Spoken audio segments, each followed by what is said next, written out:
We're gonna grab some other hiccups in a second.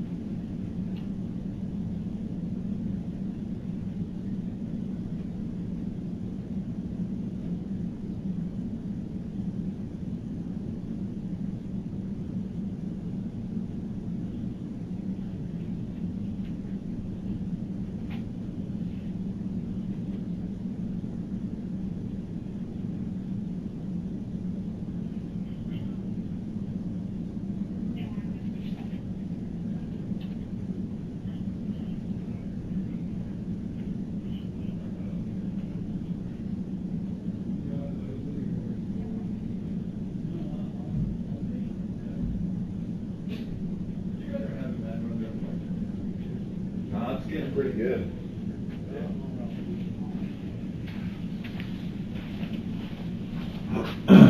Did you get my text this morning? I did not. Okay. Did you text Ron or me? I don't know. I texted whoever was communicating. I was Probably communicating. Ron. Yeah, I've got a 10:30 conference call I got to make, Okay. and so we'll see how things are going here. I may just step out. Okay. And, No big deal. Yeah. Oh. Are you tired of meeting with us yet? That's okay. Be honest. Yeah, it's not about Probably. being tired about meeting with you guys. It's it's kind of like I think of it in my mind. It's like an aquarium, and when you go your hand on the bottom, and then all of a sudden all this stuff comes up. So it's the stuff that comes up. That's a good analogy. Yeah. Brings up all kinds of stuff. And Yeah. doubt and memories and and connections, and then you like it all, Yeah. No, I get it. And then you just like start beating yourself up because how could I ever done anything like this or get involved with people like this, and how could I be deceived so much, and how could I be so stupid? Well, don't beat yourself up. all And that comes up, you know what I mean? Yeah. So yeah, that's the hard part of it. And hopefully this is the last time that we have to talk. But we just needed to go over a couple more things, just some clarifying questions, since we've been doing the investigation that have kind of come up again. Okay. Okay? Do you need water or anything, or are you good? I'm okay. Okay. You remember Vince? I hope so. Fremont County. Fremont County? That was a nice one. I do. So, how's everything been going? You getting back to normal life and back on track and Trying to, once in a while something comes up, or, some reporter comes up, or, Or you get a call from Garrett saying, "Hey, these guys want to talk to you." yeah, or like, usually it's reporters that are reaching out to people to get information about me, because, I haven't talked to the media, so they're always trying to get some kind of info. they're still trying, huh? Mhm. Okay, Zulema. So, like I said, we're down here just to ask a couple more questions.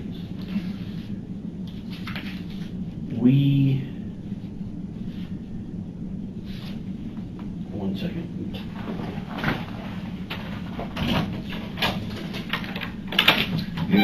We prepare. You gotta go. Yeah, it's you prepare for it and boom. So, but I was saying that when we were walking in, we left. I think it was 51, 52 in Idaho, and came here. Yeah. It's awesome. It's awesome. we're doing a remodel on our house, and it's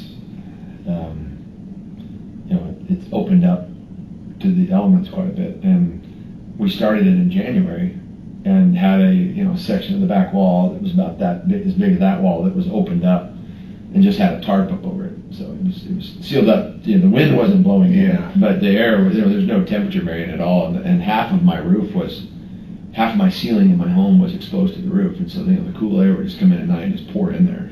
And I think the concrete slab in my house got chilled down to about 45 degrees, and it took it until probably April to warm up, because it was always cool. But we've had it opened up so much that we've been really enjoying the nice weather, because I would hate to be doing this in in August. It would Yeah, be miserable. I was just gonna ask, so is April, the end of April, 1st of May, when stuff starts heating up and really gets going? It's when it gets warmed up in the day. You'll have highs in May. It's always a joke about when the first 100's going to be. It's usually April or May, and then it'll be Saturday. Yeah, right. It's right on track, but then it will go back down, and it'll be 92. But 92 is warm. You step out in 92 and start playing basketball, you're going to feel it. And that sun's intense. But the mornings and evenings are wonderful. My experience is, and you've lived here a long time too, that even into June, you'll come out in the morning and it'll be 68, 70 degrees, and it's beautiful. But then, as soon as that sun, that's the big difference, is that when do you hit 95? If it's 2 o'clock in the afternoon, who cares? If it's 10 o'clock in the morning, all right, now we're talking. Yeah. That's when it starts getting intense, when it's 95 at 10 in the morning. And then you're like, okay, yeah, it was 70 this morning, but we warmed right up. So you'll get if you're here Saturday, you'll get a taste of it. Yeah, for sure. Yeah, it's everyone that I know right now is getting happy because it's getting into like 65, 75. We're all like, yeah. Finally, golfing, Oh yeah. my God. Too cold. So, Sorry, that was my wife. No. Hey, you got to answer when she calls. So, Zulema, as we've been going over things, we've been going over reports that you have given to Gilbert initially with Alex's death. And some of those statements that you gave them don't match what you gave us the last time we talked. So I just wanted to clarify kind of why you told them something completely different. Okay? So when I was discussing last time with you about... Was this the day that Alex died? Is that what you're talking about? The day Alex died. Okay.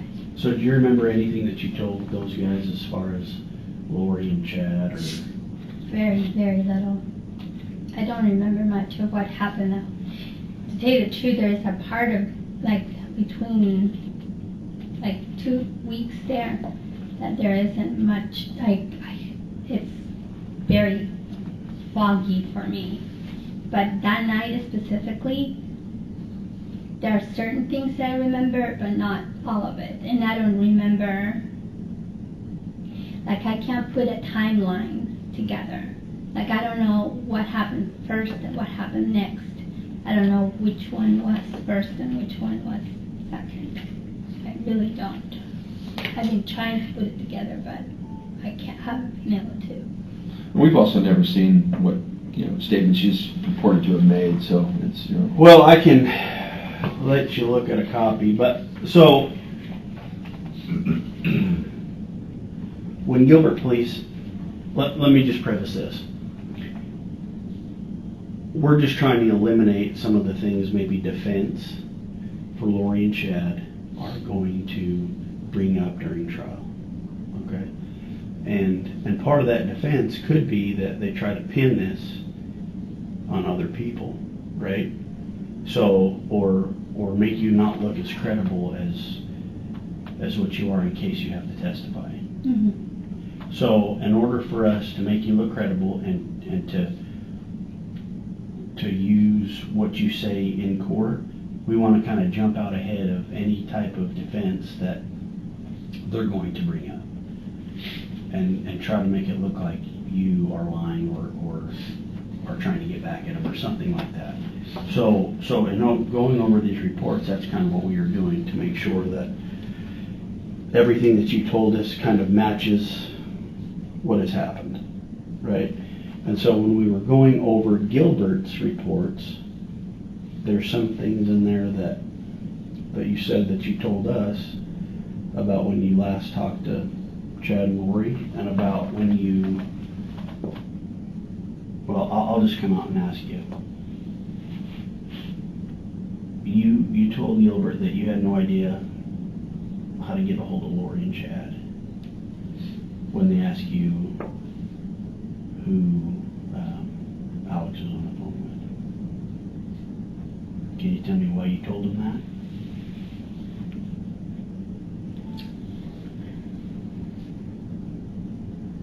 I wonder why I would have said something like that, because I told them that they were on the phone with him. Right, and they asked you how to get a hold of him. And in your statement,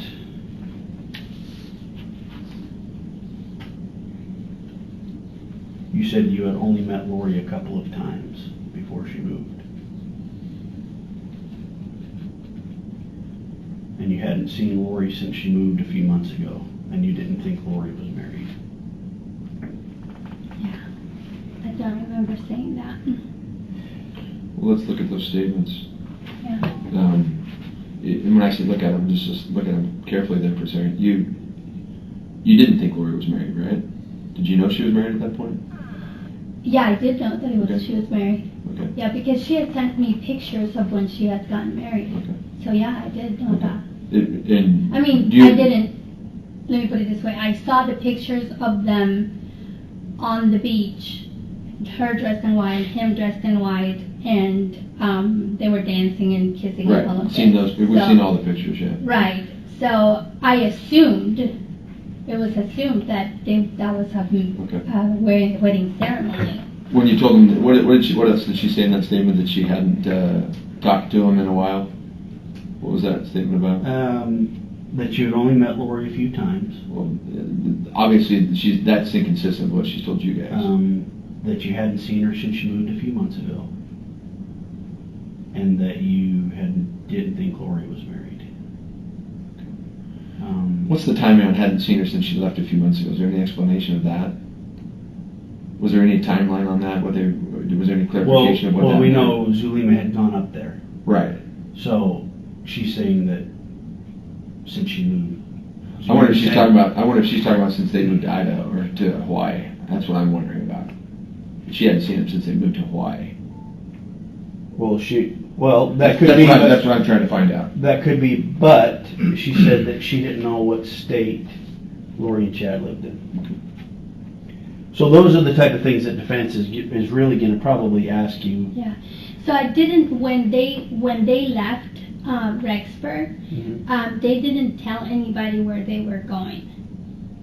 Not even even Alex was trying to find out where they were at, and he had asked them where they were at, and they wouldn't disclose where they were at. They didn't. So you had no idea they were in Hawaii? No. What about the times you guys conference called? When we were talking on the phone, they wouldn't say where they were at. So when they left from Rexburg, they didn't disclose where they were at. How I found out that they were there is when they were on the news. Okay. Because there's some. So back in the reports, I don't know if I have that with me. They had talked to you and Melanie Boudreau about going to Hawaii after they were married. Is that not true? This was when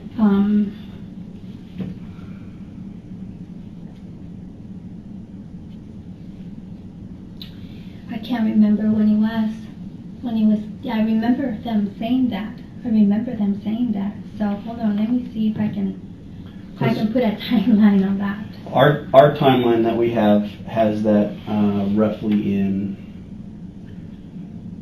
November, and then they go missing in December, November 26th.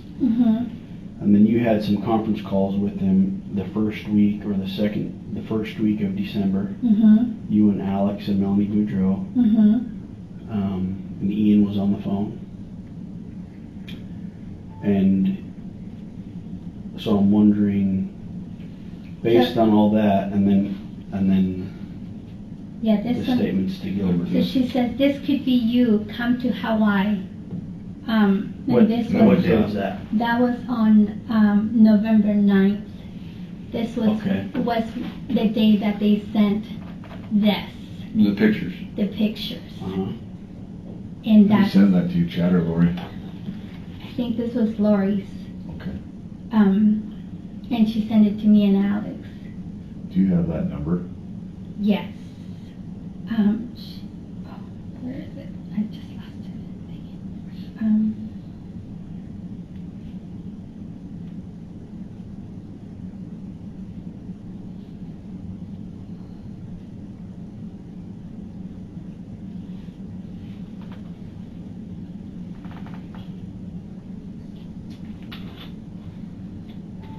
There it is. Okay. It's not.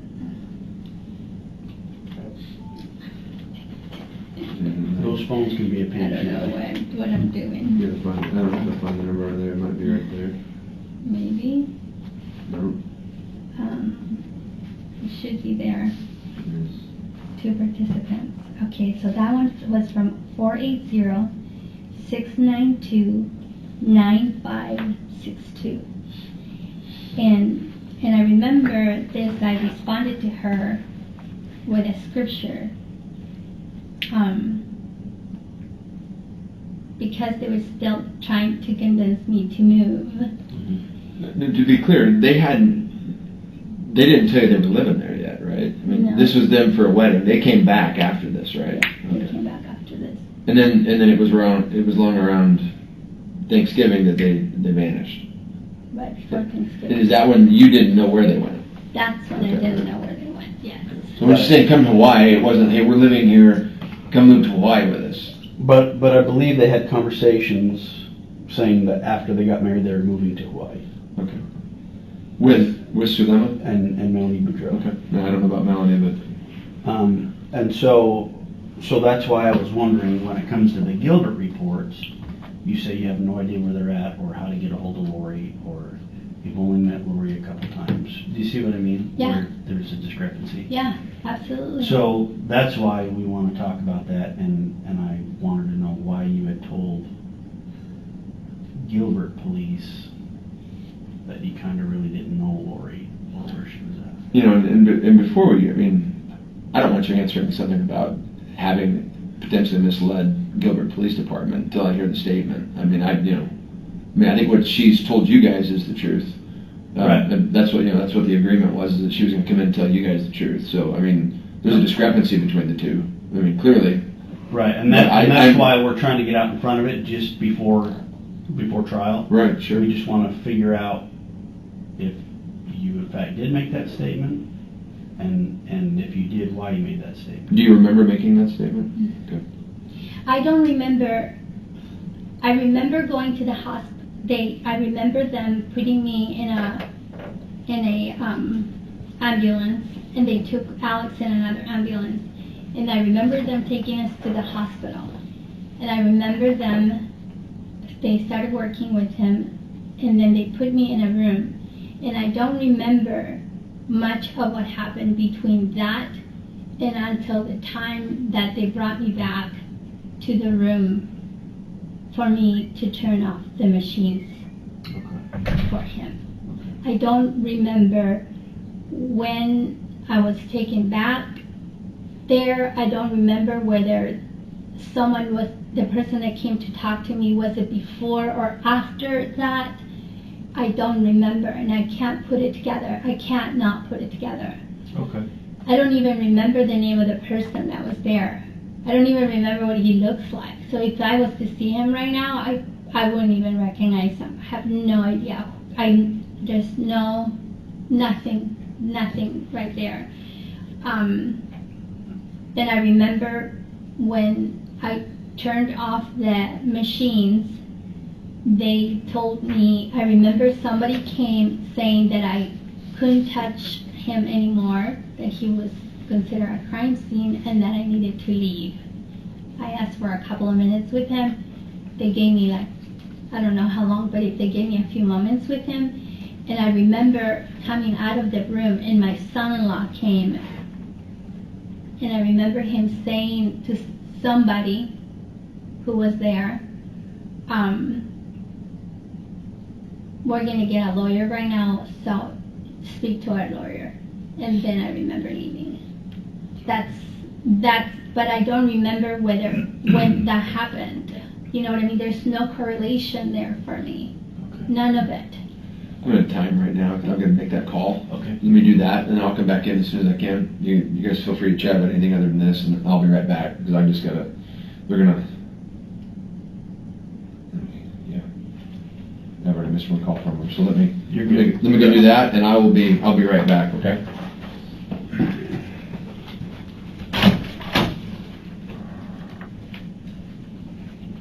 Have you been to Rexburg or Idaho since? No. It's getting to be nice up there. Is it? Yeah. Last time I was there was cold. Yeah, it's cold, like, It was cold for me anyways. it seems like it's cold for 8 months out of the year, but Yeah. now's the time where it starts to get nice and warm, and it's not hot like here, but I take the heat. I would take the heat any day. Yeah. So I always run 2-3 degrees colder than everybody else. And you think that they won't make that big of a difference, but it really does. Well, I'm So- not sure anybody that lives down here owns a jacket, do they? We do, because after you're here for a while, they call it your blood thins out, and it really does. Oh. So you become kind of a wimp, because as soon as it gets to 70, you're like, oh, it's so cold now, you know? And so when and besides the fact that my own temperature is lower than most people, then I'm always cold. So I have a sweater with me most of the time, most of the year. Really? Uh-huh. Even in the summer months? Mm-hmm, in the summer months, my because God. when I go inside of if I'm working inside of like a grocery store or The air conditioning. anywhere, the air conditioning is too cold for me, so I put the sweater while I am inside the store, and then I take my sweater when I leave the store. So does every house down here have air conditioning? Oh yeah, Yeah, I couldn't imagine living down here without it. yeah. There are some houses that have those. They call them the swamp coolers, Oh, yeah. and some houses run on those ones because it's cheaper to run that than to run an air conditioner. But it's not the same. It's not the same. Well, I think even in Idaho they have swamp coolers. Yeah. But the older I get, the more I hate heat and cold. So I like it between probably 80 and 90, somewhere in there. So in our summer months, we run the air conditioner. Yeah. Even though it doesn't get near as hot up there as it is down here. But yeah, I like it. It's nice. Down here? Yeah, to be able to walk out. it's nice Grab for a jacket. change, but I don't know if I can live in 110 degree heat for Yeah, 4 months out of I the year. can do that. So the first summer it's really, really tough because your body is not used to it yet, and you're like not really. Well, during the summer we don't do things outside. We just don't. Just stay inside and You go from the house to the air conditioning house, and then from the house to the air conditioned car. And some people here also have those starters for their cars, Oh, yeah. so they start their cars in the air Cool, yeah. conditioning before they get into it. So that works. see, that's funny. In Idaho, we have those to Heat it up. heat it up. Right, there you go, see? So, but, How do they play, how do kids play sports down here if it's like 110 degrees during the day? so they do it really early in the mornings or sometimes in the Oh. evenings, but you never do it like in the middle of the day. And our hottest time, it is at 5 p.m. because we're in a... How are you? Good, how about you? Good. Good to see you. He's complaining about hot weather again. Well, No, I'm saying I enjoy it. I don't know if I could do the 110 you could do all the time. it. You could do it. Because you see the offset of that. Because then you have 8 months of pure heaven. That's true. So they play. I They don't know. That's do they do overnight sports? Yes, a lot of people you'll see them in the courts at night. Yeah. Like the kids at the skate park, the basketball courts, and the parks are usually busier at night than Just during because the it's the coolest time of the day, huh? Yep.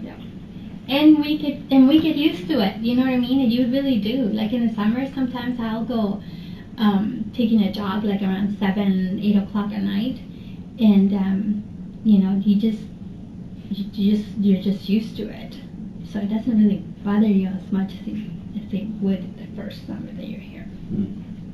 Yeah, I'd imagine you're used to it. I never have gotten used to the cold weather, but No. Yeah, I couldn't either. I couldn't do the cold. I'm not a cold person. Mm-mm. I still have that California blood, I think, just a little bit. There you go. That's it. Yeah, I would do heat any day over the cold. Yeah. So, in those 4 months, really, they're not. People think that they're like horrible, but you just Get used to it. you get used to it, and then you navigate through it.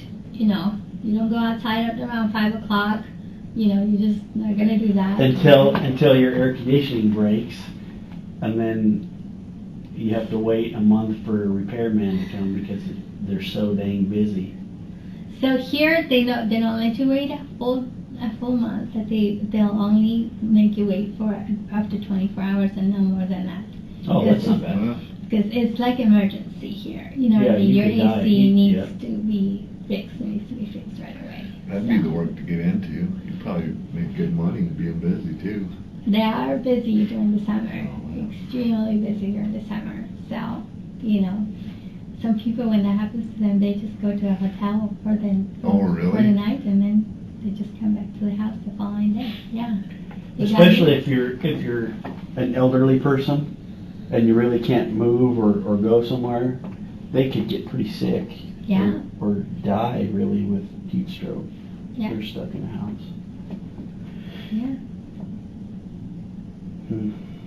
So, definitely, like, it's something else. Like, I remember one time, my AC got broke down, and we had to wait until the following, like, it broke in the afternoon, so we had to wait until the following morning. So we had to be without AC throughout the night.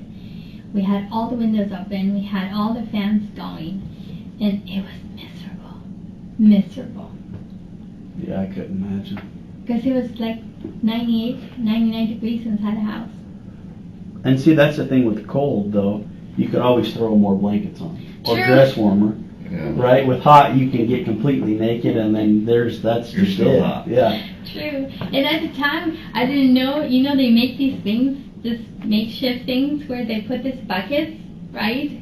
And you put ice inside the bucket, and then you put a fan on the top, and then the air that is coming through the sides, you make holes on the side of this bucket, so then when you put the fan on top, the air that is coming out of those Oh, holes that's a is good idea. cold, so you can actually have a makeshift AC in That's your a good room. idea. So anyways, at the time, of course, we didn't know that you could do things like that. We could have done that. Yeah, that's a really Yeah. good idea. It's a really good idea, actually. Huh. So, I find all kinds of things that you can make on YouTube. When you're in desperate times, yeah. Exactly. YouTube will help you with all kinds of stuff that you have to do. So, Well, my kids both play soccer, and my daughter plays softball. okay. And so they're always practice every night, after school or games a couple times during the week on Saturdays. But I couldn't imagine, but it makes more sense they would have them later. Yeah. Because I couldn't imagine them playing in 110 degree weather. Yeah. It would just, I'm sure a lot of kids would get sick with heat stroke or something if they were. Yeah. And they do have, like season sports. There are certain sports that are like, the winter sports, the spring sports, and then some of them that are summer sports. But summer sports are usually like swimming or like gymnastics or, Something like inside, things, yeah. most of the stuff is inside, yeah. Like volleyball and stuff like that. So, yeah, they don't do much outside during the summer. I don't do much outside during the summer, actually, to tell you the truth. I take my grandkids sometimes to the park and I take them like super late, like right before it gets dark. So we walk all the way to the park. Sometimes I drive them, but sometimes we walk so that they can get them really nice and tired. And they play for a little bit, and I'm like, okay, guys, it's getting dark, Yeah. let's go. Time to go and Time go to go. bed. Grandma's Go to tired. bed, yeah. Well, I'm Tired sure of that playground equipment gets scorching hot during yeah, the day. You can't even get on it. Well, if you, I don't know if you've seen them, but a lot of the parks here have those big, what are the things called? Like an umbrella type deal? Yeah, they're like made, like they're in a triangle. They're this big, huge Like shades for the equipment, so that the kids can actually play on them, because otherwise they get too hot. Yeah, the They'll sun burn beam, themselves. Yeah. So yeah, most of them have the shades on top of them. Yeah, that makes sense. Something that you wouldn't see probably in Idaho. No, but even in Idaho, I mean, in August or July, and it's 95 out. I remember taking my kids to the park, and you get on those plastic slides. Yeah, and they burn their legs or their hands. So how far do you live from the police department here?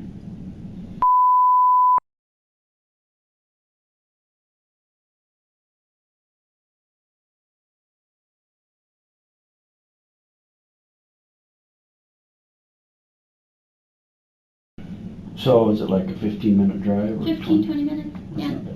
No, it's not bad at all. So seems like, like Chandler and Mesa and Gilbert, it's like, they're so close together. It's like one city. Kind of one thing. Yeah, just kind of one thing. We ended up getting to go to a Diamondbacks game last night. You did? That was fun. That's a cool experience. Yeah. Isn't that Yeah. place amazing? It was Yeah, fun. that was a fun night. Yeah. You, like, once you go on, well, we call him Bob, because the first name that he had was Bank of America Ballpark. Oh, okay. So everybody used to call it Bob back when they barely built it. Now he has had like 2 or 3 different names, so depending who's sponsoring it. Yeah. So I don't know what kind of name it is. It's now. Chase. Chase. Chase Okay. Stadium. Chase Yeah. Stadium. Okay. So, but it's just the experience of walking in there and seeing this, amazing structure. It's just an amazing structure they have there. Yeah. Did you guys get to see where the kids' place that they have? Mm. So up top, they have a terrace. So it's kind of interesting how they made it, because it's like a terrace. So it goes out like this, so you can actually see the game, and the parents can hang out right there and watch the game.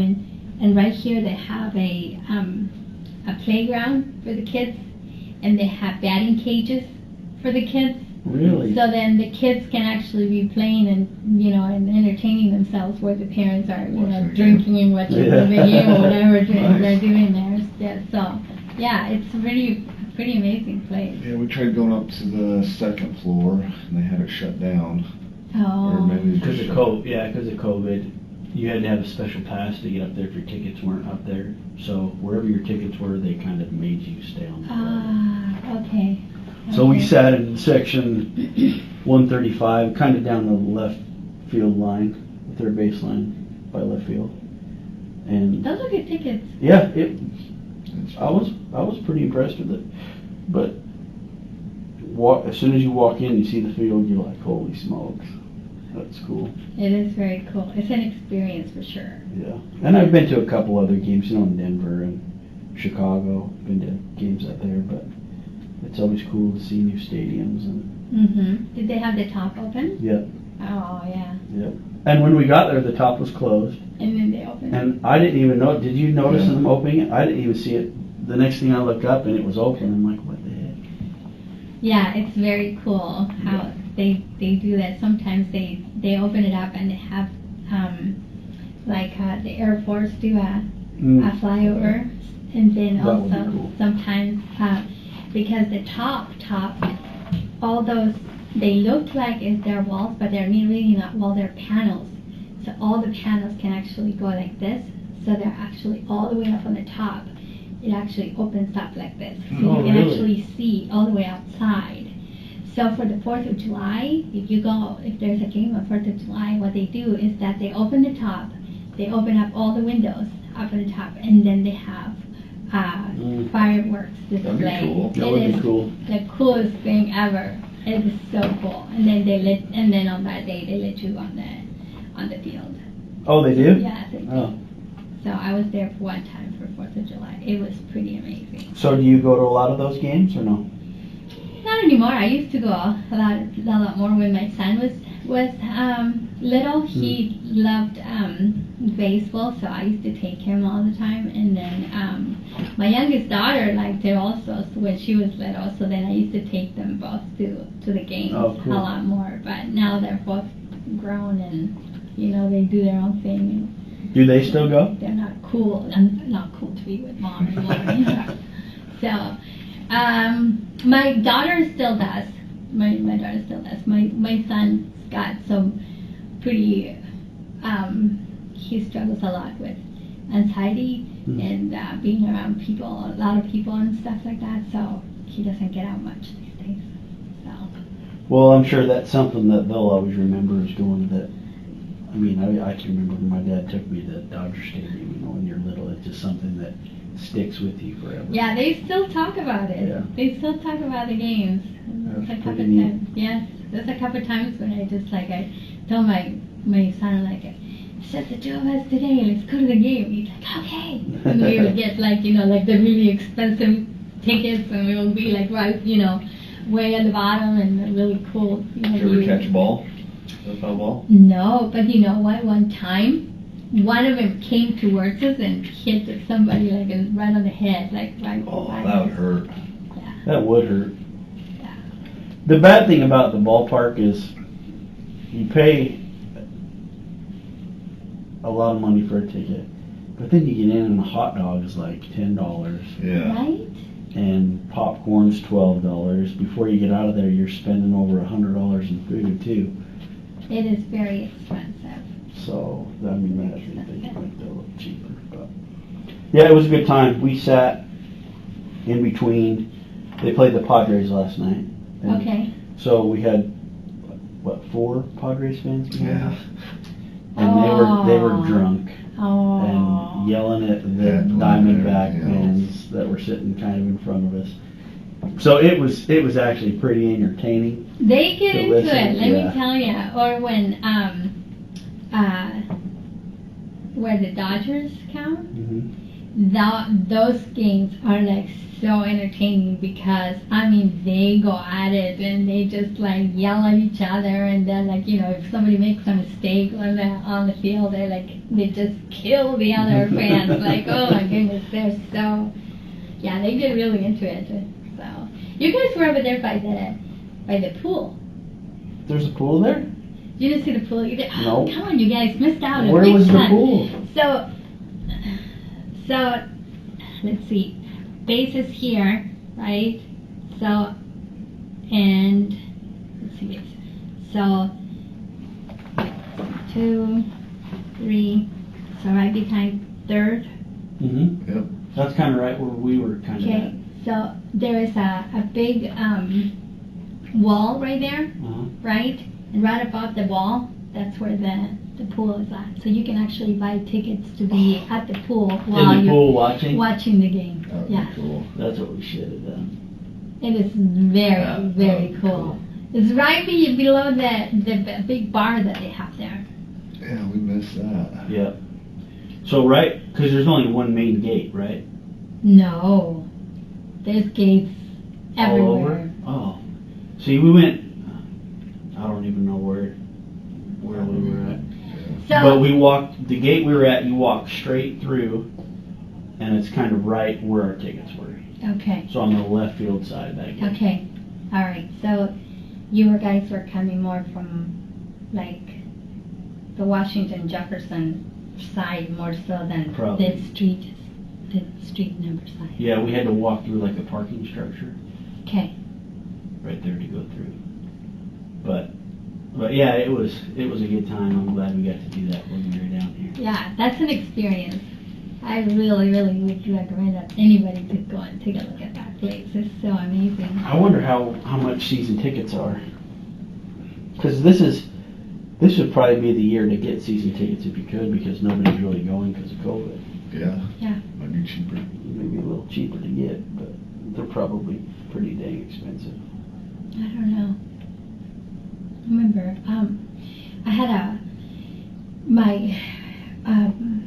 had a friend that had season tickets, and then when he wouldn't use them, he would call me and say, "Hey, you want to use my tickets?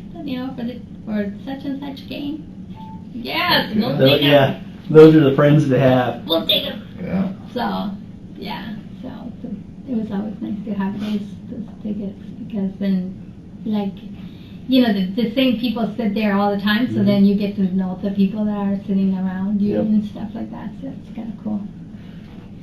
Yeah, I don't think that they will be very expensive. They used to be once upon a time, because baseball was like the thing to do, but now with COVID, everybody's so afraid of going anywhere and doing anything in public. Well, there's something to be said about just enjoying a baseball game and having a hot dog and a cold drink. And Heck yeah. Watching the game. Heck yeah. Just being in that. It's like the energy that is in there, that, the environment is so cool. Yep. I love that. Even if you're not a baseball fan, you still have to do it. That's how I became a baseball fan, by going to... Oh, going and watching? Going to watch the game. Because I never used to like it before. You couldn't understand it. And then I had somebody that taught me how, this is what that is and this is what that is. I'm like, oh, okay, I can figure it out now. So. And it's a lot better to watch it in person than on TV, too. Oh, heck it's yeah. Completely different. Heck yeah. Have you ever been to, let's see, what's the football team? Cardinals. Yes. One time I went to the Cardinals game. That'd be fun. But Did you like it? it was fine, but I was pregnant with my youngest daughter at the time, and it was hot, and it was like, I don't know if I want to stay here any longer. Just want to go home and just lay down kind of thing. So it probably wasn't the game. It was probably because I just needed to get some rest either a football game. So that was a long time ago, because my daughter is 19 now. So imagine how long ago was that, right? But, well, yeah, I don't know much for football. I mean, I liked the day that I went. It wasn't like, I hated it or anything like that. But Do you watch sports on TV at all? No. If I would watch any sport, I will be watching baseball. Yes. So, right around that time when they won the World Series, then that's when I used to really watch it.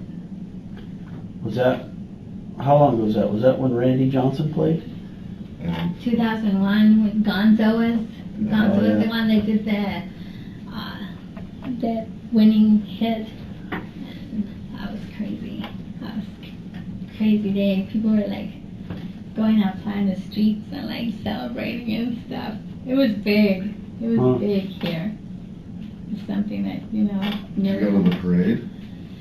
Well, the people just went outside just to Do yell, and parade, they're just like, everybody's screaming, and why they're outside screaming, because the Diamondbacks, and then people had the Diamondback flags on their cars, for the longest time after that. So.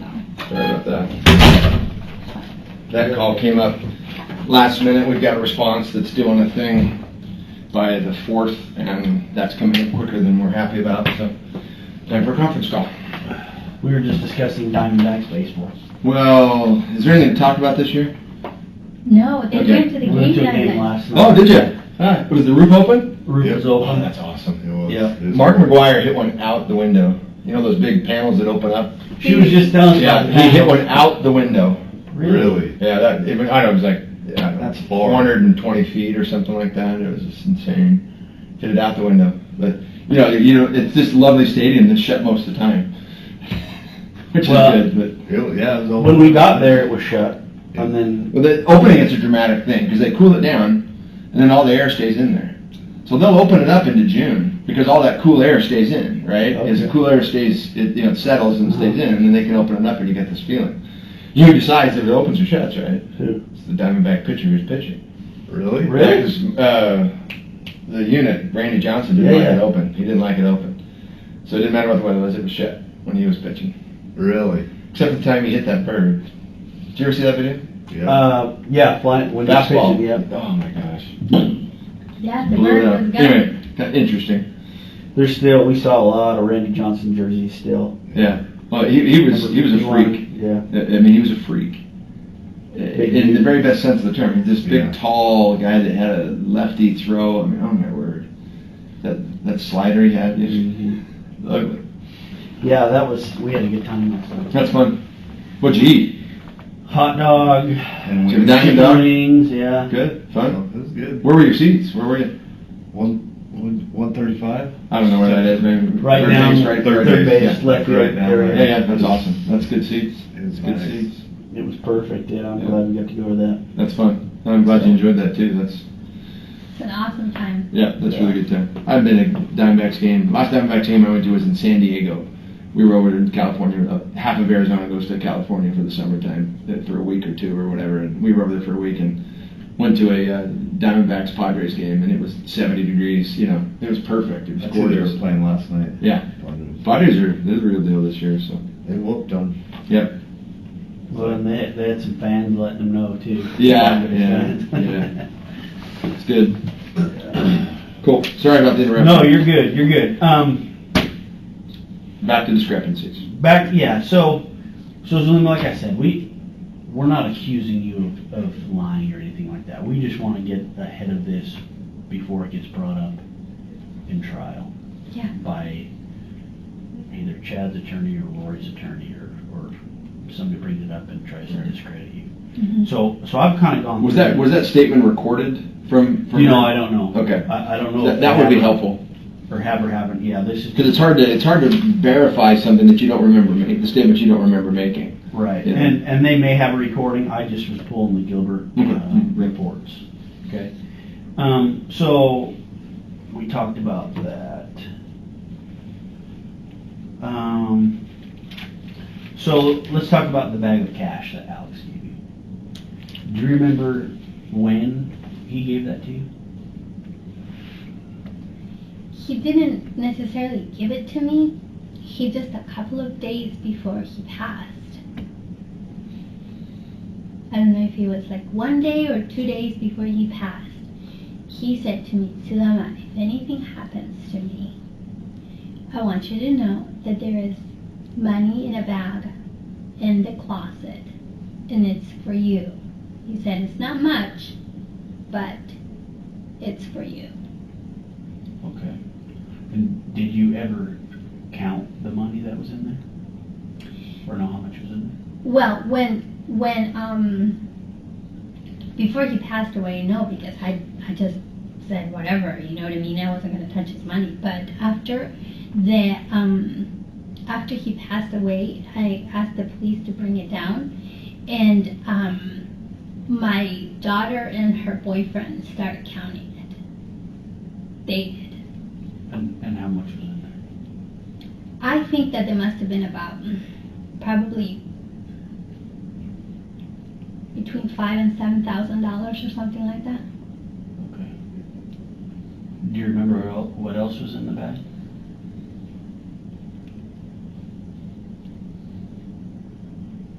I still have the bag. Do you still have everything that was in it? Yeah. Do you remember what it was? It was a bag. He had it in a plastic bag, like a Ziploc bag. And Sorry, the money was in a Ziploc bag? Mhm. In another bag? yeah. Okay, right. And what else is in there? I've looked through that thing like I don't know how many times, and now for the life of me I can't remember what's in there.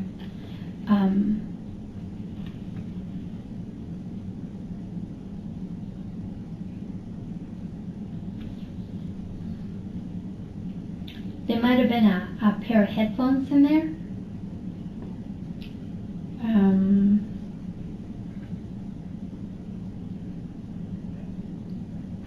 I don't know. I can look in there, take a look, tell you what's in there. You take anything out of it? Probably. I mean, I took the bag out. You know what I mean? And I took the headphones out because I started I'm like, I wonder if these are good headphones. And I started using them. Did you take anything else out of it?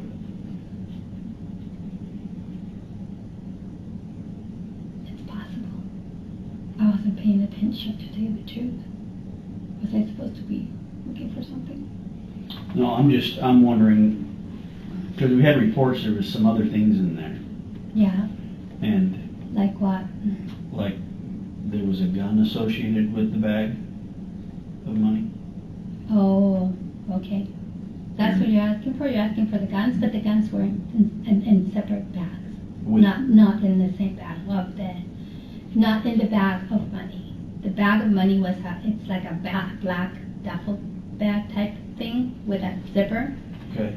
And then there's the guns that he left. They have their own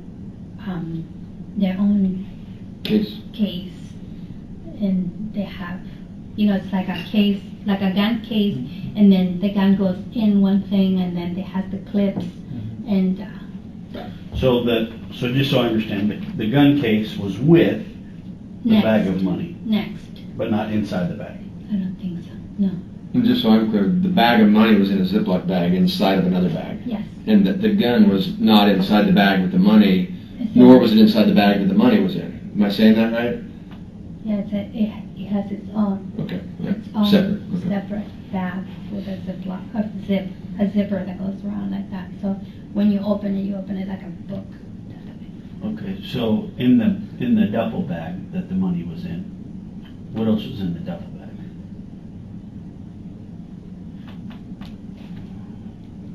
Let me ask you this, was there a phone in the duffel bag?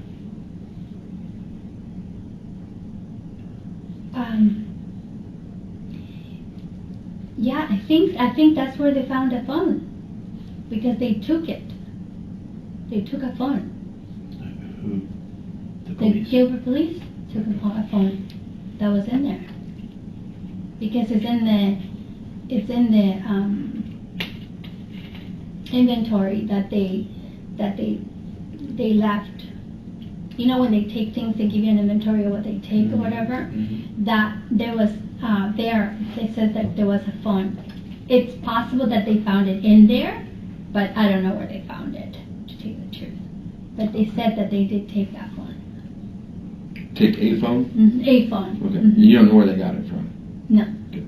It's possible that was in there, yeah. It could have been in Alex's pocket. The phone they got. Well, Alex didn't have any clothes on when so Yeah, I was being Yeah. flip about it. Maybe it could have been somewhere else. it's possible, yeah. So you don't remember anything else? Did you ever go through the bag before your kids did? No. And so when Alex gave you that bag, or told you if anything ever happens to me, did you ask him like, why would anything ever happen to you? Was that an odd statement that he had made? I did. I said, don't say things like that, Alex. I said, why would you say something like that? And then he said, just in case.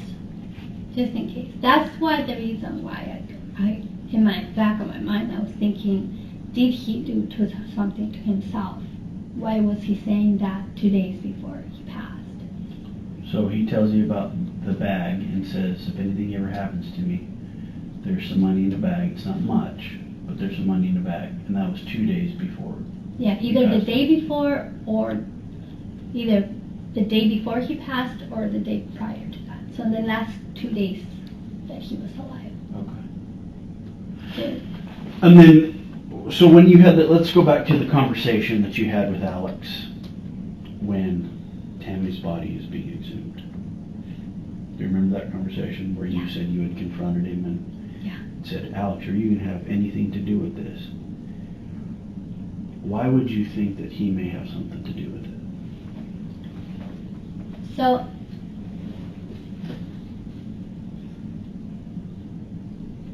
Lori and Chad had called that day, and they were the ones that told us that they were exhuming her body. And the way they were talking, they weren't really saying anything like, oh, we're worried or anything like that. It was more of like a feeling that I had that was like, this is really weird. Like, shouldn't they be like having this kind of reaction type of thing? You know, not like so nonchalantly, oh, they're exhuming her body today type of thing. And I was like, why are they so not nonchalantly about it? Like, if are they hiding something? Did they do something? Did they not do something? And so that's why I wanted to. I knew that if I asked Lori and Chad about anything, they probably wouldn't say anything. But I thought that if they had been doing something, if he had done anything, Alex would probably tell me. So that's why I pressured him. I'm like, would you have anything to do with this? Like, if they assume this body, and are they gonna find anything? Did you have anything to do with this? And he said no. But I mean, I don't know if that was true or not. Do you know what I mean? Okay. And the reason I ask is because, let's say if my wife gets a call and they say one of her friends is being exhumed, that wouldn't be a question I would ask my wife is, did you have anything to do with this? That wouldn't even cross my mind. Do you know what I mean? It would be more like, hey, we're telling you it's getting exhumed. Right. Information-wise, this is what's going on. So that's why I wanted you to maybe expand a little bit on maybe why you thought or suspected Chad and Lori may have done something to Tammy, or that maybe Alex had known about something or had done something. So remember that they were saying that Tammy had become a zombie. Mm-hmm. Remember that? Yep. And they were talking. I don't know who was saying who, because they always like, oh, I was told. Lori would say, I was told, and then Chad would say very little, and then it was kind of communicated through her. So it's kind of hard to tell who the information was coming from. But they were saying that Tammy was supposed to die on her trip to Utah. She was supposed to have he had seen it in a vision that she was going to die in a car accident in the way there, or something was going to happen that she was going to pass away. Okay. And then when she didn't pass away, then what they were saying was that she actually did pass away, but what happened was that she was taken over by an evil spirit, and then they were that she had become a zombie. Okay, so in the back of my mind, here I am thinking, okay, they said the same thing about Charles, right? And then Charles ended up being shot, right? And I'm thinking, okay, you guys are not trying to say that you guys are going to do something physically to people who are, who are turning into zombies according to them. That was my thought. Okay.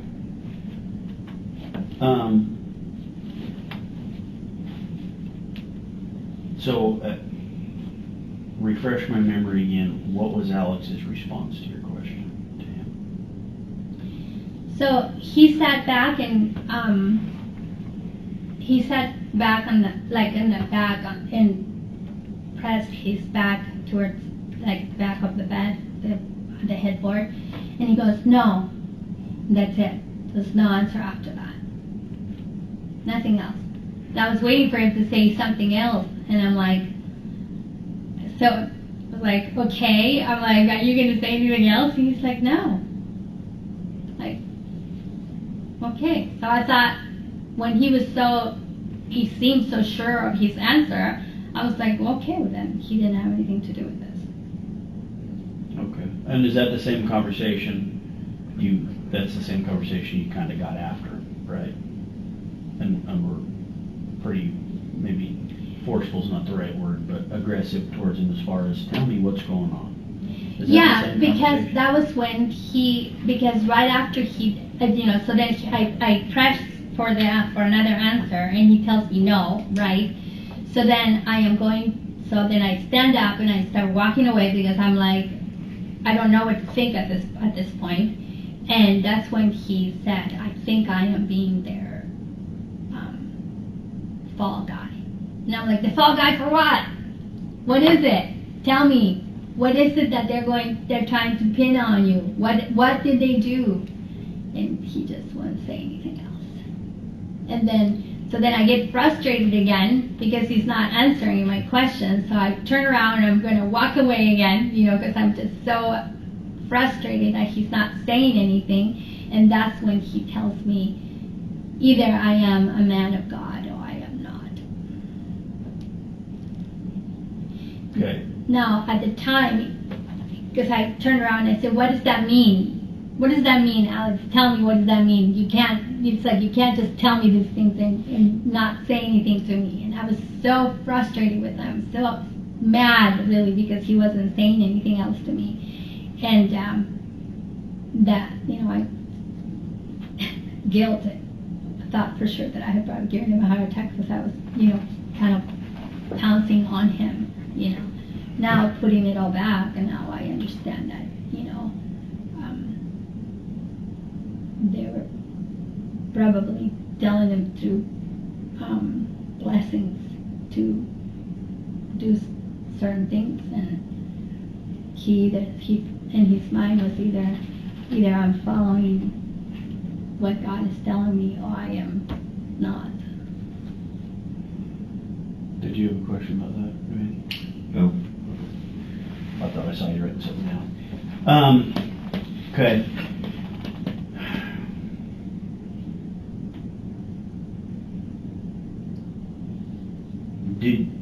So after he had said that, I think I'm going to be the fall guy. I think I'm going to be Their fall guy.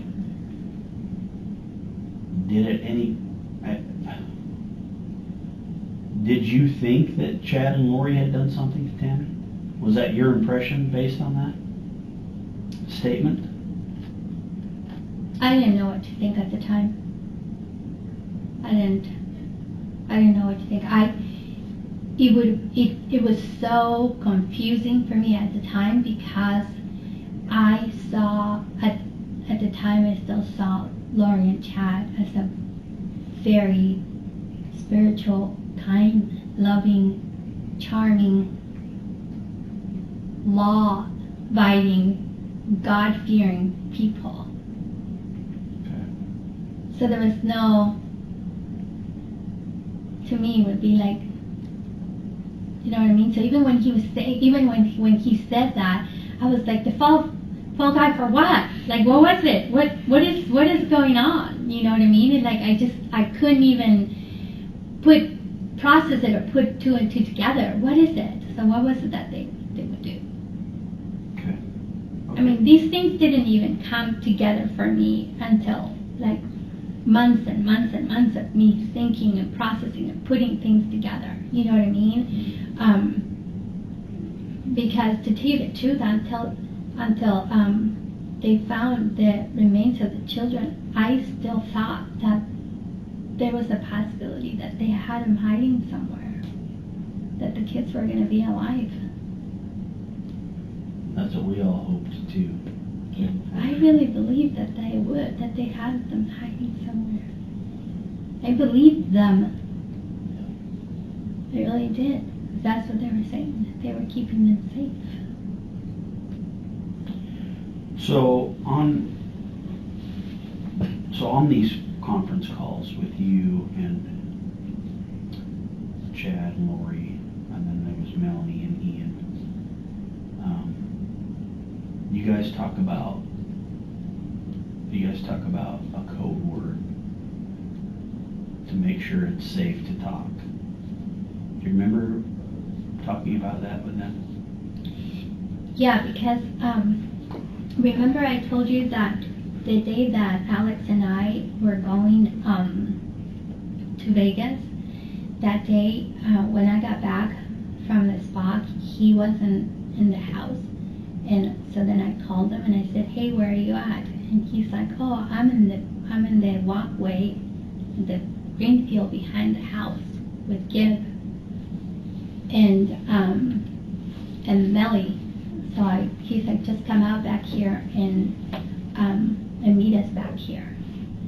So when I got to where they were at, that's what they were talking about.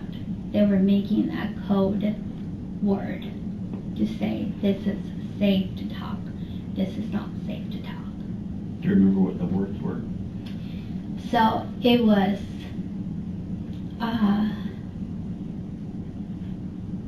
pretty bird,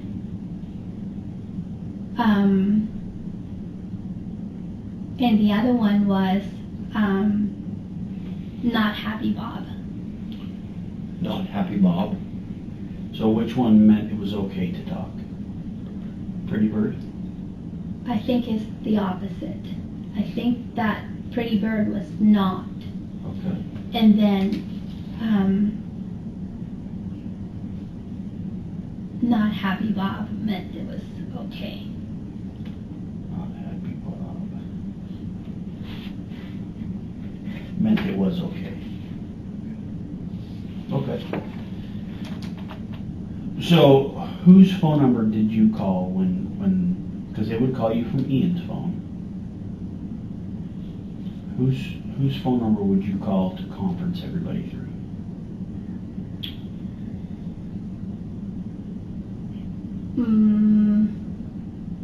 I think they had so many numbers. I don't remember. Yeah, they did have a lot.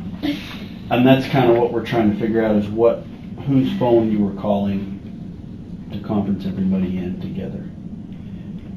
Because every time they would call you, and then you would do the calling.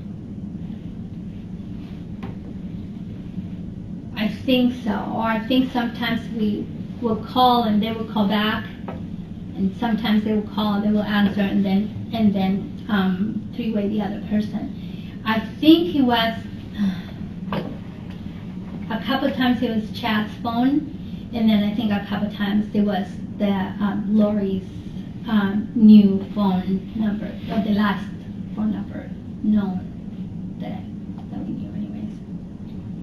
Okay. I think it was both of them. Off the top of my head, I couldn't remember which one it was. Okay. And I don't think that my phone records would go back that far. Okay.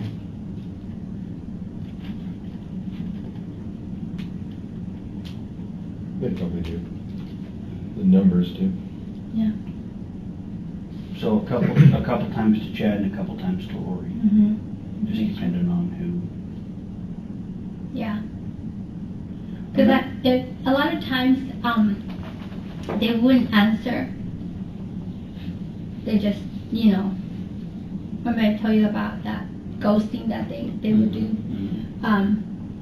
So a lot of times we would call one number and then they wouldn't answer, then we would call the other number, and sometimes they would answer and sometimes we would call the other number again. So there was a lot of that calling and no answer, and then sometimes they would call back. And that's when they lived in Hawaii. Well, they were in Hawaii, but at the time. Because that was after November Right. 26th or 27th. Yeah. And I saw for sure that they were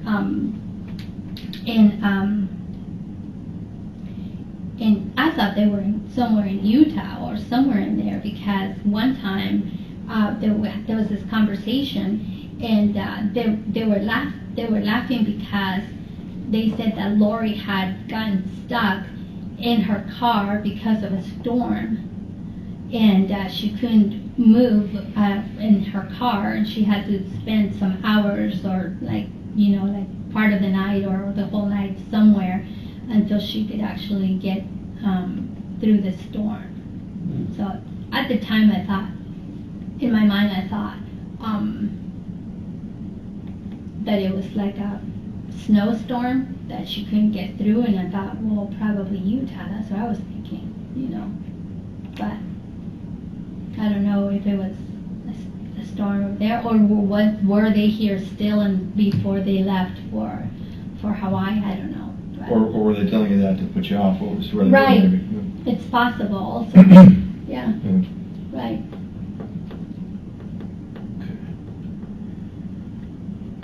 And that's one of the things that she was saying would be, for your protection, we're not telling you where we're at. For your protection. So how come you were the designated, or how come you were always the one who would make the calls? How come it wouldn't be Ian or Melanie or anybody else within the group that would call Chad Maury?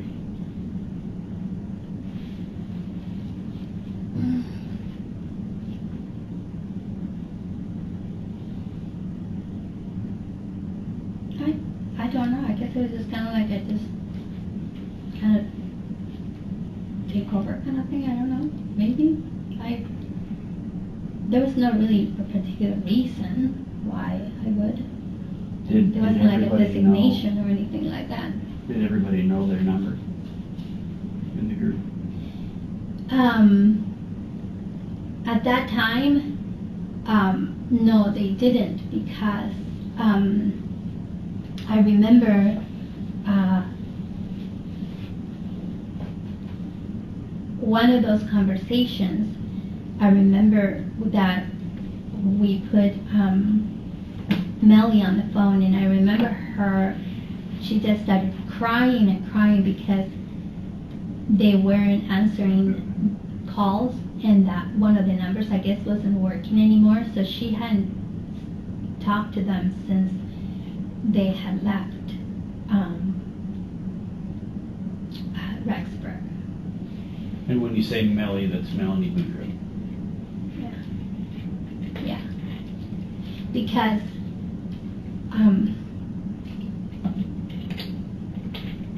the way that they were, part of the manipulation and part of that indoctrination and getting you to be part of this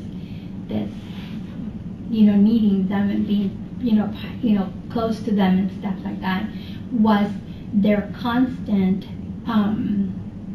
offering you a blessing of comfort, or offering you a blessing of something that was going to happen, so promising you something.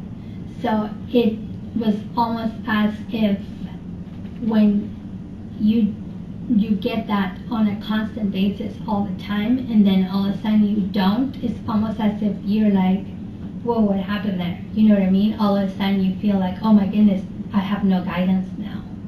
You see that? And I believe that and I can't say how Melly was feeling at the time, but I would imagine that she was feeling like, she hadn't had any contact or anything from them since they left Rexburg. So I remember her being in tears out of that conversation. So kind of off what you said is, when she was in tears, and did she or anybody ask you for their numbers? If they, because they knew you had them, right? Because you were the one that was calling.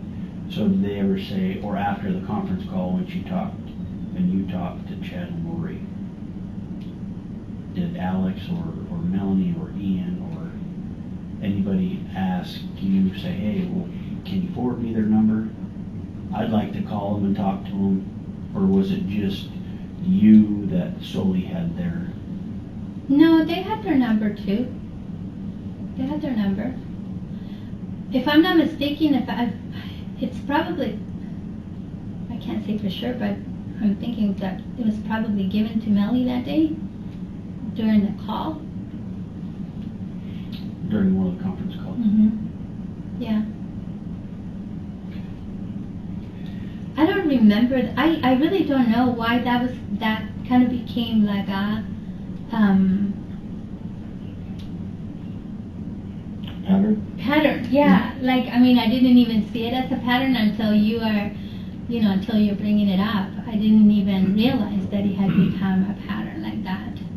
So, and it's possible that it was part of that, manipulation, part of that, you're the contact person kind of thing, or, putting you in this.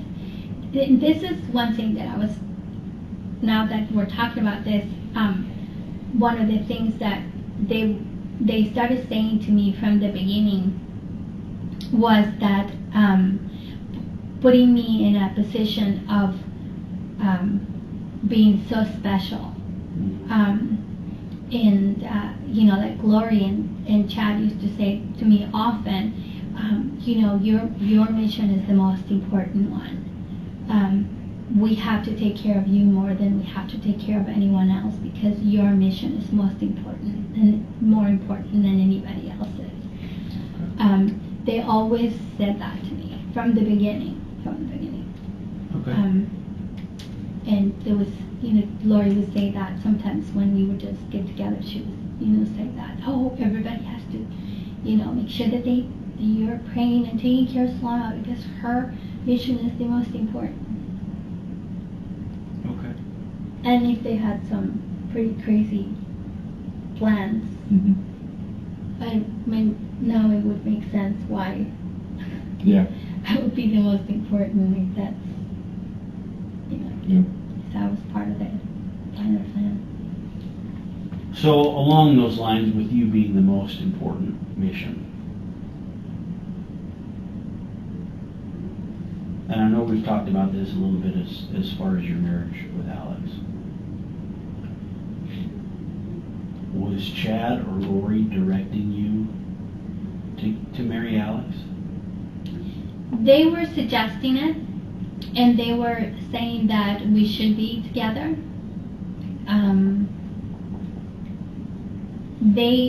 Chad did give me a blessing one time, saying that I would get married again.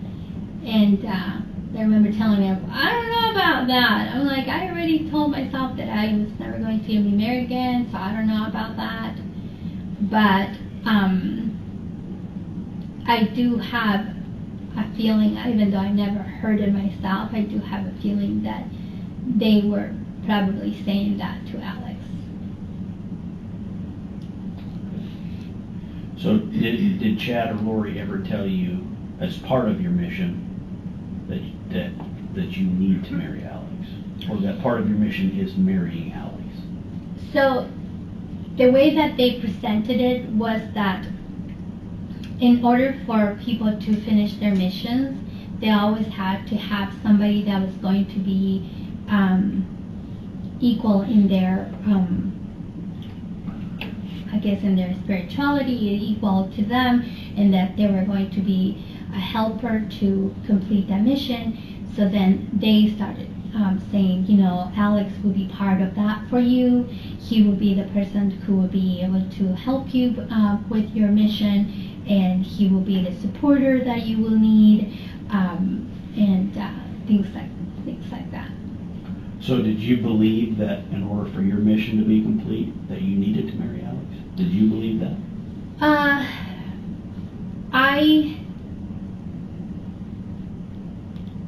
I wasn't sure, to tell you the truth, if I really had a mission. I kind of took their word for what they were saying. Like often they would say, okay, Zulema, we want you to do this. And I would go, okay. And I would just say a prayer or whatever. And then they would say, oh, Zulema, this is what you did. So it was never like I would be able, you know what I mean? Like, am I really doing any of this stuff? Or are they just like saying that because they were confirming it for me, or, stuff like that. So I had a lot of things that were in my mind that were like, I don't know about this. So it was a lot of, I used to tell them all the time, I'm putting that on the shelf until I can understand it, or until I have more information, or, or whatever, a prompting or something about that. And I kept, praying and praying and praying about, about Alex. And he was like, he was there. You know what I mean? From the beginning, he was like, I want a relationship. And I'm not messing around. He was like, I want to get married, and I mean, he was insistent about it, and I was like, no, wait, let's wait. No, I don't have an answer. I'm not sure about that, and I had my doubts. Let me put it that way. I had my doubts, and then I kept praying and praying and praying, and then once Alex and I got to know each other a little bit better, and we started spending time together and talking to each other, I really started liking him. And the things I liked the most about him was that he was the kind of person that I could go deep conversations and deep discussions about the scriptures, and he knew the scriptures very well. And sometimes we would sit on the phone for like 2 hours discussing scriptures, and I'm like, I've never been able to do anything like that with anybody. I mean, much less, someone who was interested in me. You know what I mean? So when I went there, I think I went there in October, I think it was, around October 7th. He was ready to get married. He was like, he said that he had called, I guess another county where you could just go, kind of like Las Vegas type thing. You can just go and you can get your license and you can get married right away. And he was like, he was ready to go. He was ready to go, and I was like, no, Alex. I'm like, I am not 100% sure that I want to do this, so I need to wait. I need to wait. And he's like, okay, we'll wait for as long as you want to. We'll wait. I mean, he wanted to, but he wasn't like pressuring me. You know what I mean? He just said that he was ready. And then when he was coming back down from Rexburg for when he was coming down for Thanksgiving, a couple of days, I think it was the day before he arrived. I was praying and I was asking, and I just got this feeling that, like, okay, I think that it's time for me to marry him. Do you think Alex was pressuring you because Chad and Lori wanted him to get married to you? Mm-hmm. It's possible. And this might be a tough question. Do you think Alex truly loved you, or was just doing it because Chad and Lori told him to? I have asked that myself many times, and I don't know if someone could actually fake it that well. Do you know what I mean? Yeah. If I didn't love somebody, I don't know if I could be that doting over that person. At least I couldn't fake it. Maybe he could. And if he could fake it, then he was a really good faker, okay? Because he was like, he doted over me. And maybe that's one of the things that they told him to do. Maybe that's what maybe that was his orders that they had given him, was for him to be doting over me. But he would, like, from the minute that he got up until he went to bed, he made sure that I was happy, that I was taken care of, that I had everything.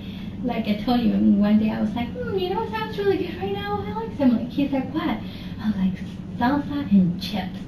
And he got up and he picked up his kids and goes, I'll be right back. And he was out the door. He went and got me chips and salsa, and he came back. He goes, here you go. And he would say it all the time, as you wish. As you wish. So I don't know. It is a possibility that, yes, he could have faken that, yes. So it had to be a really, really good faker. Were you in love with him when you got married, or were you doing it because Chad and Lori? I loved him. I loved Alex very much. I'm just going to go back on a couple questions on this. Before we stopped the first time, we were in the hospital with Alex, and I think it's Chandler or Gilbert that was in there. Gilbert police in the hospital as well. Your son-in-law said that he has an attorney now, so if you want to talk to us, talk to the attorney.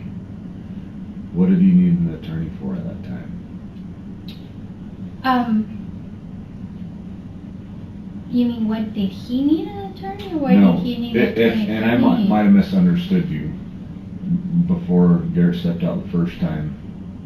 You were telling Ray once Alex was in the hospital, you were there, and I believe your son-in-law was there, and the Gilbert police were asking something, and he mentioned to him that either he has an attorney or there's an attorney for Alex, so talk to the attorney now. Was he talking about Alex having an attorney at that time, or was he talking about himself having an attorney? Does that make sense? Yes. So he was talking about, he was saying that his attorney, to talk to his attorney because he was going to be representing me from then on. Talk to Alex's attorney? No, Or to my son-in-law's attorney. Okay, why would he need an attorney? Yeah, I guess is what I'm asking. Why Yeah. did he have an attorney? Yeah, why would he need one at that time? So what happened was that my son-in-law came out of a parking lot from, I think it was... Let me cut you off and tell the story. I don't think he cares why your son-in-law knew the attorney. Did your son-in-law need an attorney under this investigation? Under this, no, not Okay. under this investigation. Okay, It so was the for police something attorney was for else. her. Oh, He contacted an attorney that he knew for her. okay. Yes. And I guess that's what I'm getting at. Why did you feel you needed an attorney at that time? I didn't. He felt that I He did. felt, okay, all right, that's what I was, sorry if that was confusing. I was so out of it at the time. I didn't Yeah, there's even a lot going know. on. I didn't know what was coming or going, and he was adamant. He was like, nope, you're not speaking to the police without an attorney. And then I remember when I got home, they tried to interrogate me again. This time they said that they were going to separate me and the kids and interrogate us again. And then again my son-in-law called and said, your attorney is going to be calling Gotcha. the person, and said, just because he had taken me to his car, and so he's like, just get out of the car, tell him that he needs to talk to your attorney, go inside, tell the kids that you're not answering any more questions, and that to talk to the attorney from now on. So I went inside and I told the kids that. Was there a reason why he thought you needed an attorney? Did you know? Or was it just, yeah, he knew, did you know? He had a really bad experience with the police just prior to that. That's the Okay. reason why he knew that. A really bad experience. And he just... Didn't trust police. Yeah. During the time when you talked to Lori and Chad and Melanie, did you ever have any other phones, or did you always just have your one phone? And the reason why I ask this is because throughout this whole investigation, there's been throw phones over here, throw phones over there. You mentioned throw phones last time you and I spoke here. Did you ever have any other phones or phone numbers? No. Okay. This is the only phone I ever had. I did get a phone, like I told you guys, the day that Alex died, because the police took my phone and I needed to have a phone until they returned it. Okay. So, And I might have been dozing off or something. You might have already talked about this. Well, I know we talked about the code words and all that. When would you need to use code words, and why did Chad and Lori think that code words were necessary? so the way that they had expressed it was because, you were a high level 6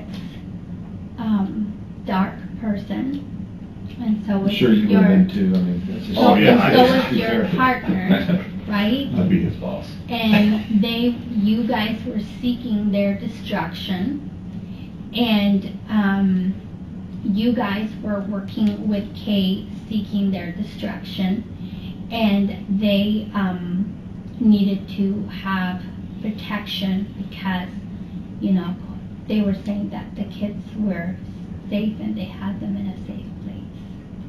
So, in order for them to be safe from you and your UK and your partners, because you were all very high-level dark people. Gotcha. Okay, that makes sense. Do you mind looking in your phone to see if I've got a number, and I was wondering if it might match up to someone you might know. Okay? It's 602-290-7288. 602-290? Yeah. Nothing comes up.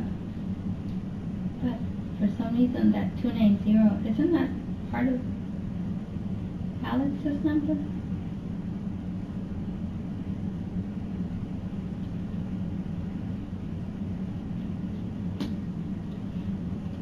It's in your phone, it should populate. Yeah.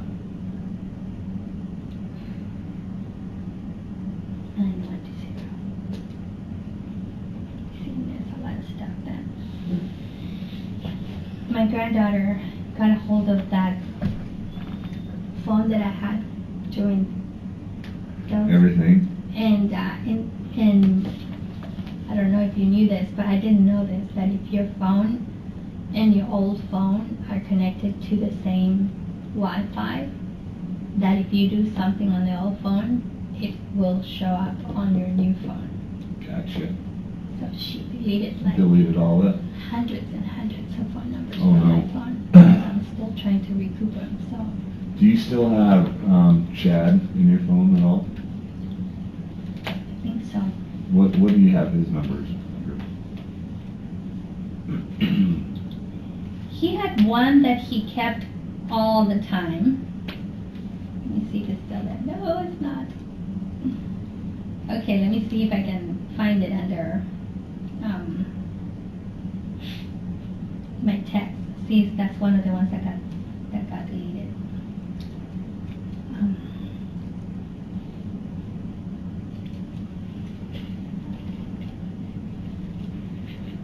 Okay, I have 208-690-9374. Okay.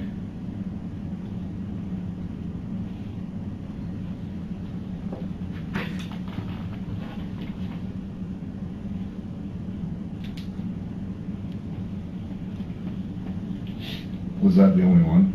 I'm looking, let's see if there is any other one. I don't see another one. Okay. I know, throughout all this, looking into stuff, Chad went by another name, Raphael. Do you have that in your phone by chance? Oh, let me see. Maybe.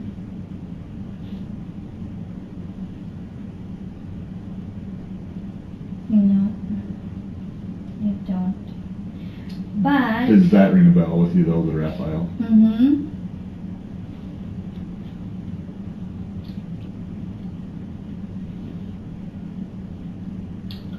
But I remember he had changed the number, and Alex asked me for it, and his number was 602-290-7288. Is that the one that you were just asking me for? Yep. Yeah. So That's whose is it? Chad's. That's Chad's. And Alex texted you that. Yes. When did he text you that? Do you still have that? He texted me that on December 5th. Okay.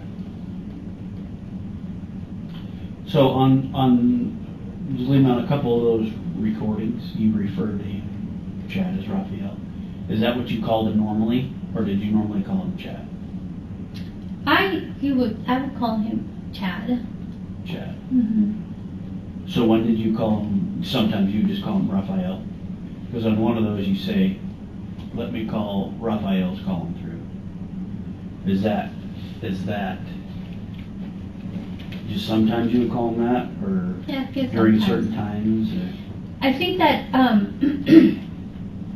Alex used to call him Raphael a lot. So if I was saying something like that, it's probably because Alex was with me, because he would call him that. Gotcha.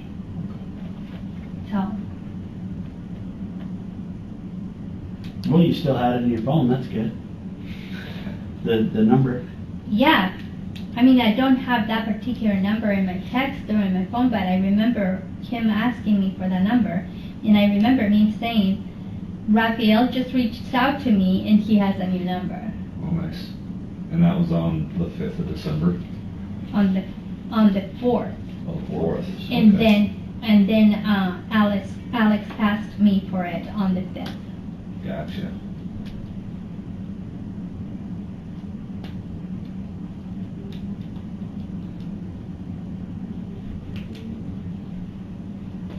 And then on the 6th, I remember he went and got pizza for all of us to have dinner. And then on the 7th, he went to Mexico Okay. and came back sick.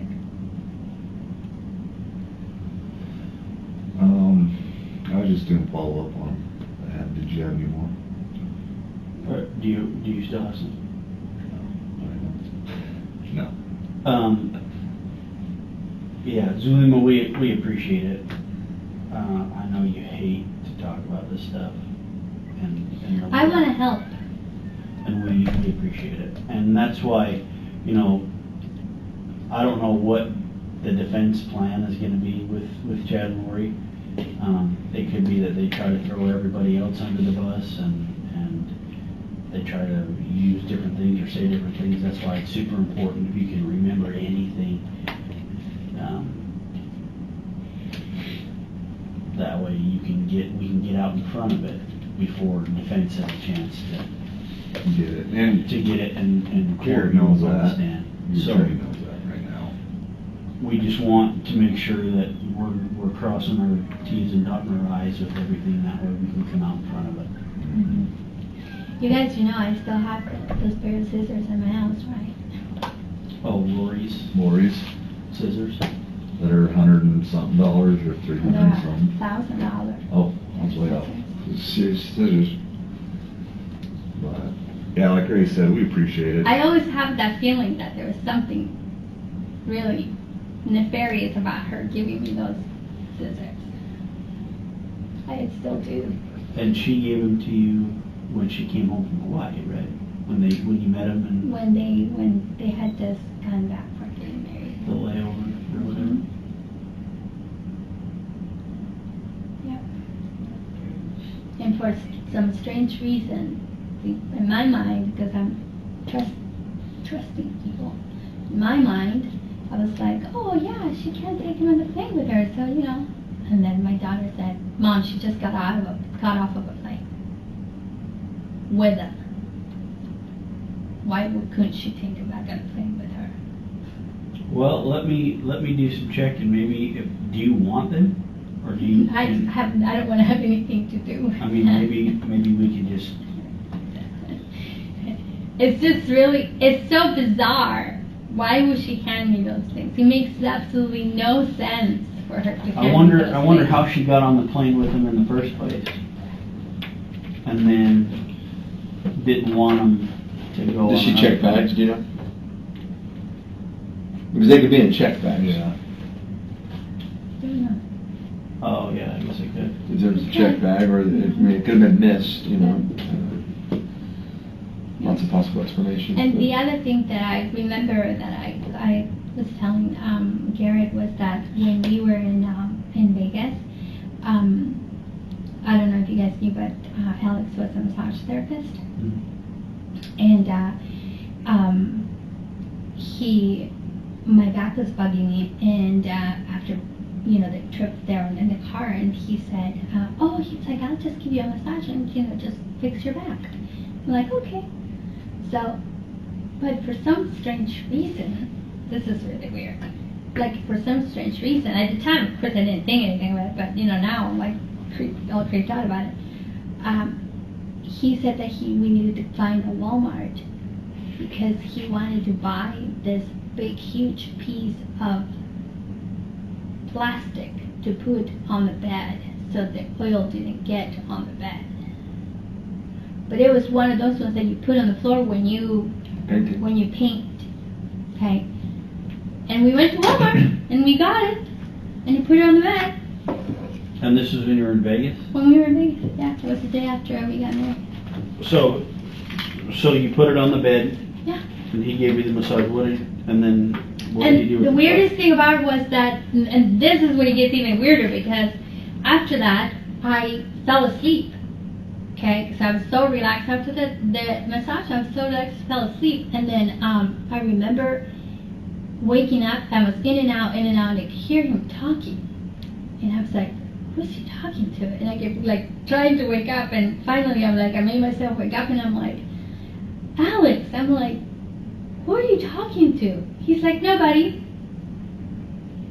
I was talking to myself. I'm like, okay. So then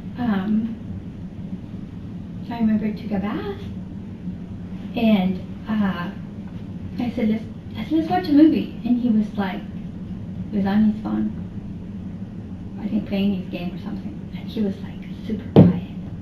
It was totally eerie for Alex, because Alex usually he was like joking, and he would say something and he would find one way or another to make it into a joke and make it funny, and he was always making you laugh and laughing at himself or making a joke about something, but he said nothing for the rest of the evening.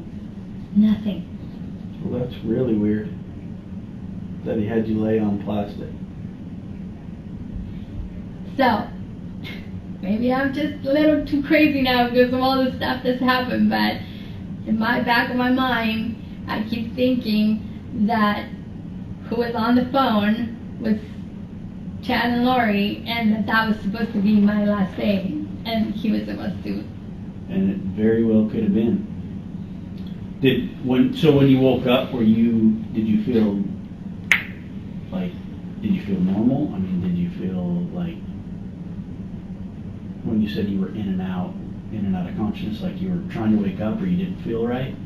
Like I was really down, like I was really, really like one of those ones when you're like trying to wake up and you can't wake up kind of thing. Like I was thinking, why am I so relaxed and I can't wake up kind of thing. You know what I mean? Did you feel drugged? Drowsy, I was kind of like really like drowsy. I was like, what? What time of day was it? In the middle of the afternoon. Did he give you anything to drink before that? Or make you a drink or fix you anything to eat?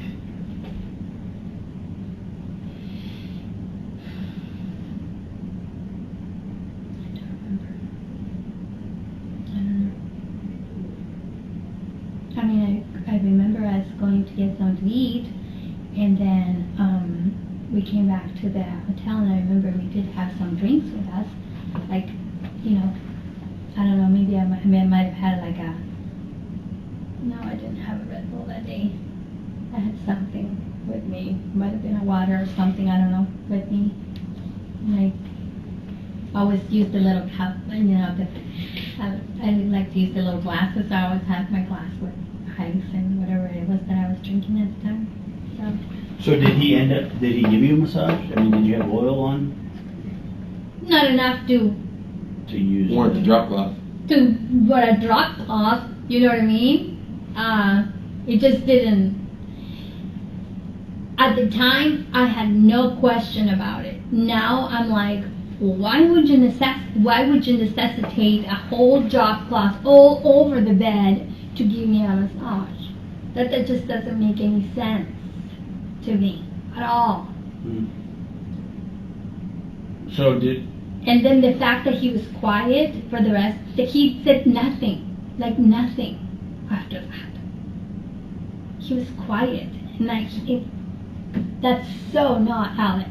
Alex is not quiet.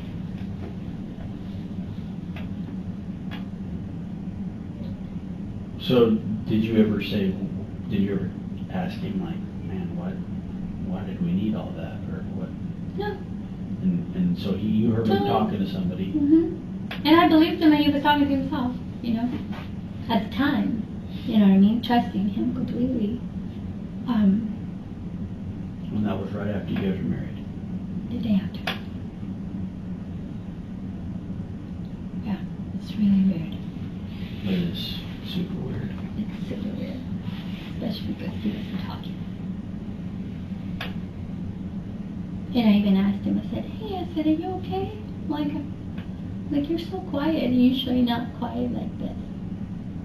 He's like, I'm just tired. I'm like, okay. I'm like, well, I'm going to leave you alone then so you can rest. So I left him alone. He didn't say anything else. So I ended up watching everything on purpose. I was able to keep on his phone. During the game, I think he was doing. And it's little things like that we're super interested in. So if anything like that comes to you again, something that you may think is super small, please let Garrett know, or we'll communicate it to you for sure. That was super weird. let us know. Yeah, just little things like that help us put pieces together. Was that the only time that happened? Yeah. Had he given you massages before? No. Okay. Did he since then? No. So that was the one time he offered to give you a massage. When we would get together, sometimes he would come and he would put his fingers on my neck and he would say, "What is it with you people? With you translated people that have such big,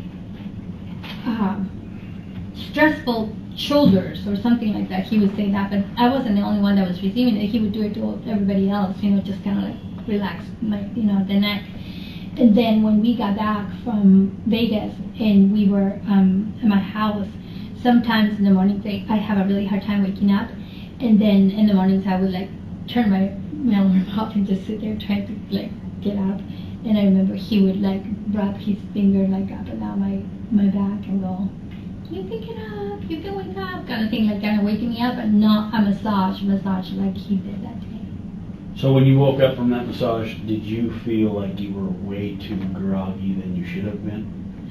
I was I thought, I'm like, oh my goodness, he's must be a really good, massage therapist, because I am so relaxed right now. I am so relaxed. I felt when you get out of the sauna, when you get out of the sauna, you're so relaxed you could actually take a nap. That's what I felt. So you didn't feel out of it. No, it was just relaxed. Very relaxed. Yeah, super.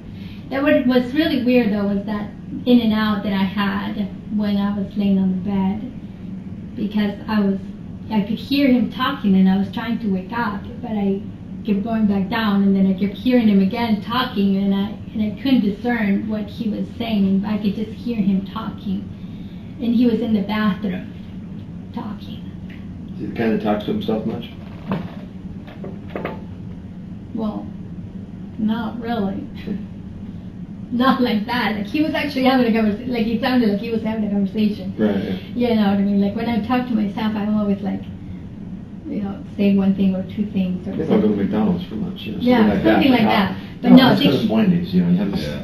He was having a conversation. Okay. So it, now of course putting all this together and processing after, over a year, I keep thinking that he was actually on the phone with somebody when this was happening. There was no way that he was going to necessitate a big old drop cloth for that bed to give me a massage.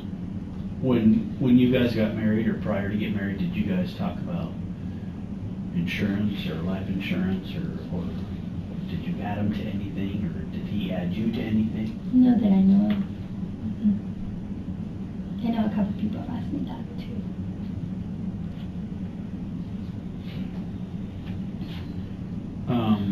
But I wasn't the one that, I wouldn't have had any knowledge of that, but Lori would. Okay. Because, you know, Charles was in that business. So, We're here till Saturday, so if you want to give us those scissors, we'll be more than happy to take them off your hands and you just lock them into evidence. okay. If you don't want them, No, I we don't. can take them from you. You don't need me, just bring them by here anytime. Just inform. That'd be great. Mhm. We'll be here till Saturday morning, Yeah, I think so. so anytime between then, that'd be fantastic. Yeah, that's not a problem. Yeah, I'll just bring them over because I think tomorrow is my report day, so I don't have any cases tomorrow, so I'll just drop them off sometime tomorrow. Maybe Awesome. I'll just Nice. do Cool. make it into my lunch hour so I can get a nice little break from There being you in go. the computer for Enjoy the 15 nice hours. warm weather. Zulema, do you have any questions for us? Anything we can answer? Anything at all? I have a lot of questions. Well, A lot of questions. You know, I have a question on this people's sanity. You know, I was asking myself whether it's because these people are insane or because they're just led by evil. You know,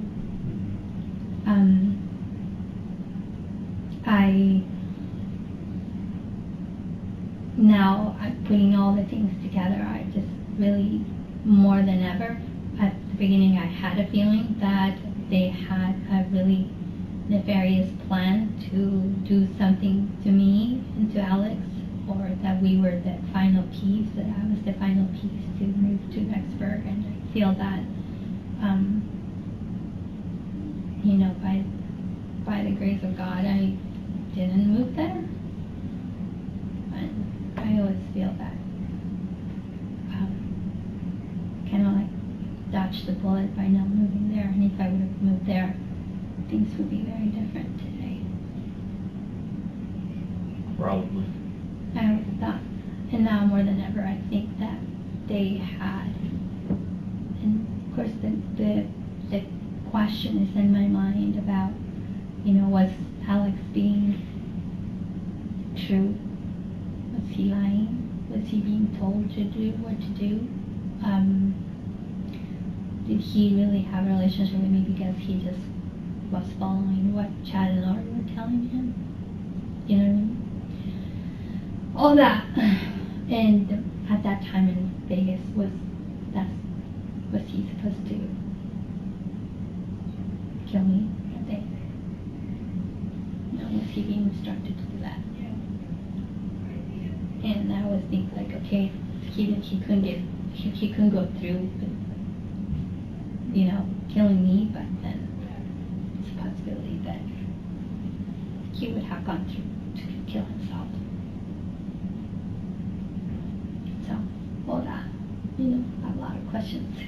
That's a lot to weigh on your mind. So, Well, and I'm sorry I can't remember much of that night Alex passed away. I just don't, I can't even put what happens first and what happened that time at the hospital. okay. Can't remember much. Well, like I said, if you have questions or you want to reach out or something, go through Garrett or Always. you still have my card. I do, yep. I've got you in my phone. So, I may not have the card, but I've got you in my phone, so it's better than the card. That's it. Cool. Okay, well, thank We you appreciate again. it. Thank you. Thanks. Thanks, guys. Good to see you again. Yeah, I'm glad you you guys got too. to Good to see enjoy you. April and Phoenix. Yeah. Well, and you got us to go see a Diamondbacks game. So Yeah. we're- Next time you Sounds guys good. gotta go to Good. the pool. Yeah, exactly. You guys still on track for July? I'm not sure. Probably not. Yeah. We were talking about that. I said I would be surprised if it went, but Yeah. No, it'll probably be pushed back a little bit. Good.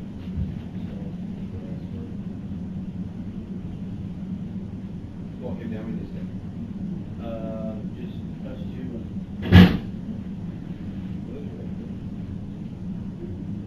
We're ready? Yeah. Thanks. See you, Ray. Ron. Ron, Ray, Ron. Did you get my text this morning? Did you get my? Yeah. Just want to make sure I still have the right number, so. I'm getting losing the ball. Enjoy your stay, guys. Yeah. Anything, let us know.